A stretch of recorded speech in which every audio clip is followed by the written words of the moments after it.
Boa tarde, senhor Júlio Semeghini, presidente desta comissão, Félix Mendonça.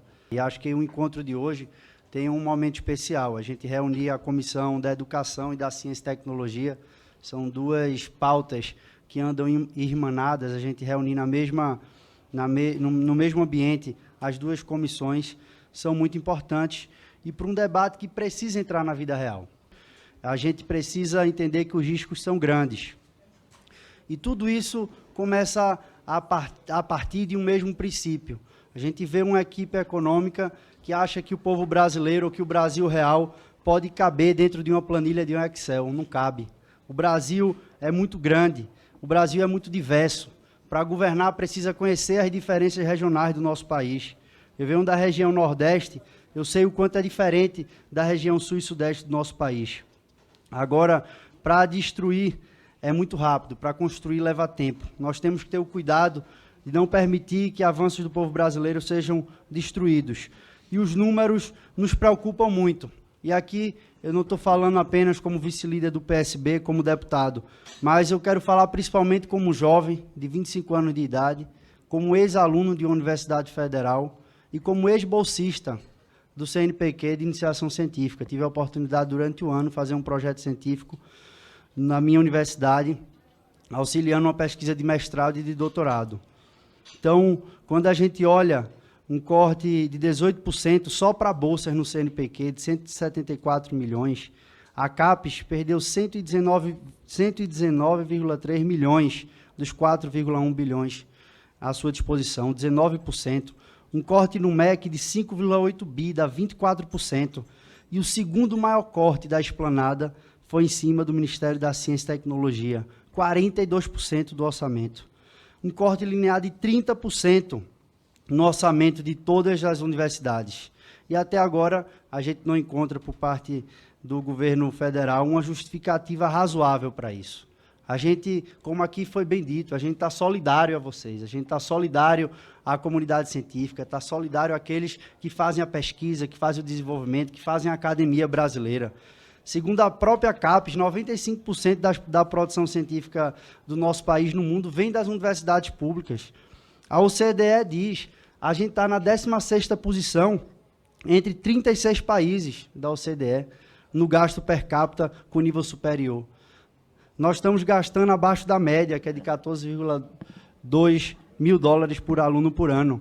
E como a gente viu no próprio relatório do FMI, 70% do PIB dos países desenvolvidos vem da economia do conhecimento. Eu estava uns 15 dias atrás conversando com o ministro Sérgio Rezende, que é do nosso partido, foi ministro da Ciência e Tecnologia. A gente via ali, eu via com ele dois gráficos.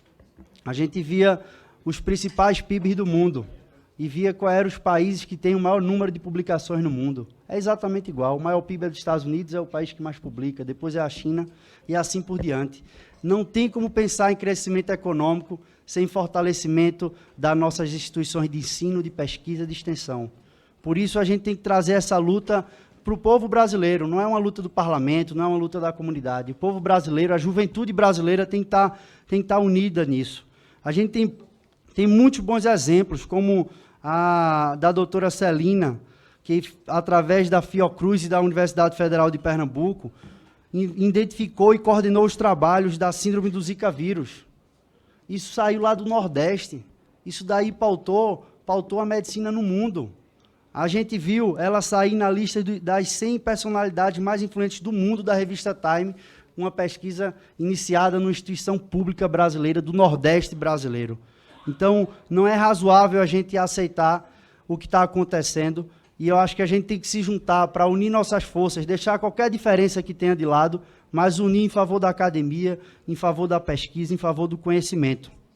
E acho que a gente tem um respaldo para falar disso. O nosso partido, o PSB, já teve a oportunidade de, durante alguns momentos, comandar o Ministério da Ciência e Tecnologia. Fizemos muita coisa. Eu lembro que meu pai foi ministro, o ex-governador e ex-ministro Eduardo Campos. Eu lembro ele traçando o plano espacial junto com o presidente Lula, que fez, inclusive, que o ministro Marcos Pontes tivesse a oportunidade de, numa cooperação internacional, ser o primeiro brasileiro e a primeira pessoa do Hemisfério Sul, se eu não estou enganado, a ir para o espaço, numa missão numa missão espacial de um país. Isso foi uma decisão de um governo, foi uma decisão que representou o povo brasileiro. Nós tivemos a lei da biossegurança, a gente viu aqui representantes falando do que pode ser feito com célula-tronco, com os transgênicos. Se não fosse a nossa gestão à frente do Ministério de Ciência e Tecnologia naquela época e a atuação de Eduardo Campos enquanto deputado federal, a gente não tinha conseguido fazer isso, aprovar com a unanimidade. A lei da inovação tecnológica, tudo isso passou pelas trincheiras do nosso partido e tem que ser lembrado. Mas eu queria, por fim, falar da dessalinização. Na minha pesquisa de iniciação científica, eu estudei os fenômenos da cheia na Mata Sul do estado de Pernambuco e tive a oportunidade de depois estudar os fenômenos de seca. Sou formado em engenharia civil e sempre gostei da parte de recursos hídricos. E a gente tem que entender que, primeiro, é importante olhar para Israel, mas não é possível a gente imaginar que só Israel sabe das coisas. Para os senhores terem ideia, em 1988, o Ministério da Ciência e Tecnologia foi criado em 85. Em 88, Dr. Miguel Arraes, como governador de Pernambuco, instalou o primeiro dessalinizador público no semiárido pernambucano. Hoje é uma política pública. Nós temos mais de 300 dessalinizadores instalados no interior do estado para cuidar daquele que é o maior desafio de abastecimento do semiárido do nosso país. Não é o abastecimento das grandes cidades, é o abastecimento rural difuso. É você furar um poço e a água dá salobra, porque tem uma rocha cristalina ali embaixo. Você tem que encontrar a solução para o abastecimento rural difuso, é muito difícil.